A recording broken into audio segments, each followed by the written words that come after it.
Hi guys, today we have an update. There's a new list of red countries. There are 4 countries on red now. What are these countries? Now, don't be nervous because I know majority of you guys are not from these countries. So, what are these countries? The IATF announced today. Today is September 17, the new list of red and green countries. For the red countries, these will be the new list starting September 19. Grenada, Papua New Guinea, Serbia, and Slovenia. Yes, only 4 countries or territories, and these are small countries with not so many Filipinos. Wala masyadong Pilipino dito. Wala din masyadong mga balikbayans. So if you're coming from these countries or you have a travel history for the last 14 days, before arrival in the Philippines, you will not be allowed if you are a former Filipino or a foreign national, even if you're holding a 13A visa or whatever visa. If you're coming from these 4 countries or territories, you will not be allowed to enter the Philippines starting September 19. While those who will arrive from these countries for today, September 17 and 18, tomorrow, you can still enter. And you will only follow the 10 days quarantine. While, how about the 9 other red countries? Or earlier, last week, we also had 9 countries on red. Well, the announcement didn't mention about extension. So what we know for today is that that will be finished starting tomorrow, September 18.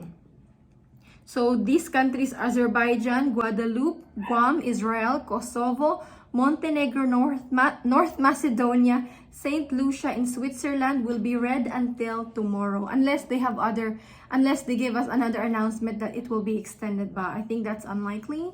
So good news for Guam and Switzerland, especially I know a lot of Filipinos in those countries. So again guys yung ban po na nadagdag is yung 4 countries until September 30. So what does this new red list country mean? If you're coming from a red country and you're a foreign passport holder, okay, if you're a foreigner with visa, you cannot enter. But if you're coming from yellow and green, you can enter our country and still the same quarantine rules. It's still 10 days.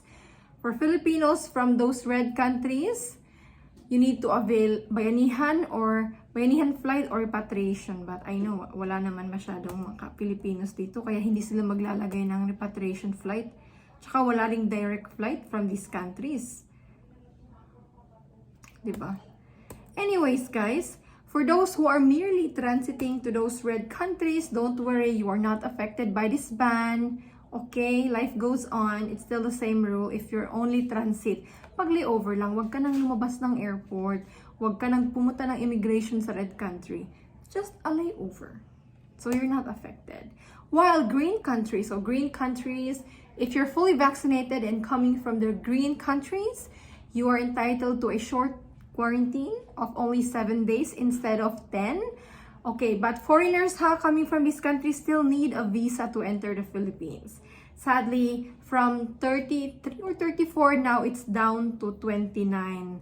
So the list is really getting shorter and shorter, thanks to Delta.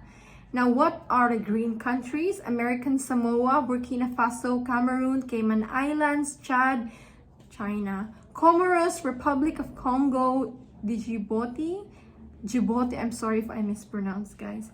Equatorial Guinea, Falkland Islands, Gabon, Hong Kong, Hungary, Madagascar, Mali, Federal States of Micronesia, Montserrat, New Caledonia, New Zealand, Niger, Northern Mariana Islands, Palau, Poland, Sabah, St. Pierre and Miquelon, Sierra Leone, St. Eustatius. Those are the green countries. Fortunately, my country, char. Anguilla, Australia, Benin, Slovakia, Taiwan, and Grenada, they are no longer green countries. So for Filipinos or balikbayans or foreigners coming from these countries and you already booked your 6 nights or 7 days booking na hotel expecting that you'll be able to avail green lanes, fortunately, if you're coming from these countries that is no longer green, please add more nights to your booking because it's going to be 10 days quarantine because your countries are no longer green. While one country has only been added, Madagascar. Madagascar is now a green country. So what are the yellow countries?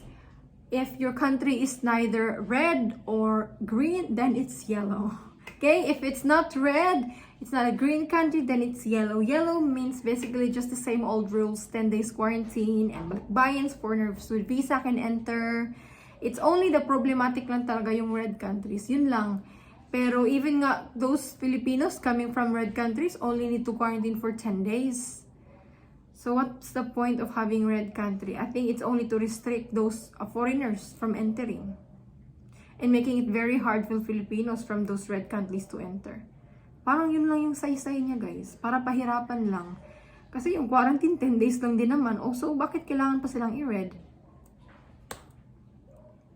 And the testing, guys, it's still the same. If it's red or yellow country, 7th day. If it's a green country, you're fully vaccinated, coming from green countries, or you're vaccinated in the Philippines, or also covered by green lanes.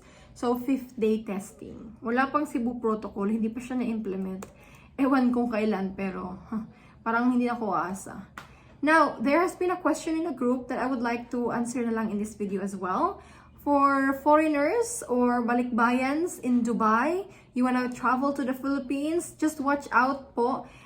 If you want to travel to the Philippines, make sure that you fly with or you book a regular commercial flight. So for example, Philippine Airlines has bayanihan flights for this month, but those flights are bayanihan flights. So if it's a bayanihan flight, it's a special commercial flight, meaning only Filipino citizens. So for foreigners or balikbayans po in Dubai, try with other airlines. There's Emirates, there's Cebu Pacifics, there's Etihad.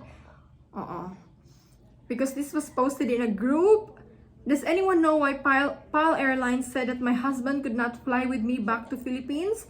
We are currently here in Dubai and he has a current visa to enter the Philippines that he received yesterday. Thank you in advance. So, kasi Philippine Airlines only has bayanihan flights for September for Dubai to Manila. Kaya, mag-book ka na lang ng ibang airline kung wala silang commercial flight. These are their flights. Dubai to Manila, these are all bayanihan flights. So only Filipino citizens can travel or can book these flights. Tapos may requirement of a negative COVID test result pa. Very strict. Ewan ko bakit din na lang automatic ginawang commercial flight to since wala na namang travel restriction sa Dubai. I just find it weird. Now, you may have already know and you may have already heard about it that the Japanese embassy po confirmed that its government received intel or info on possible terror attack in the Philippines. Not just in the Philippines, but in Southeast Asian countries. 6 Southeast Asian countries: Philippines, Singapore, Malaysia, Thailand, Indonesia, and Myanmar. And they urge their citizens to avoid Western-owned facilities such as hotels and restaurants and religious sites. Ay, naku po. Pero, yun nga. Please pray for us. We hope that this is not true, or whether it is true that they could stop it, the authorities. Especially us who are here in Mindanao. The Bureau of Immigration has already sent alert on the thwart entry of foreign terrorists in the Philippines. And they're screening with international database. Please do your job very, very effectively, immigration. So that is the update for today, guys. That's the news from the IATF. Anyone who is affected here, comment down below. And I think for majority of you guys, hindi naman kayo apektado kasi US, walang effect. Canada, Saudi Arabia, UAE, hindi kayo apektado, guys. So, yun lang naman. Just stay tuned sa mga pabago-bagong rules, especially those who will be traveling this month and next month. I'll see you again with another travel update. Stay safe and God bless. Don't forget to like this video. Bye!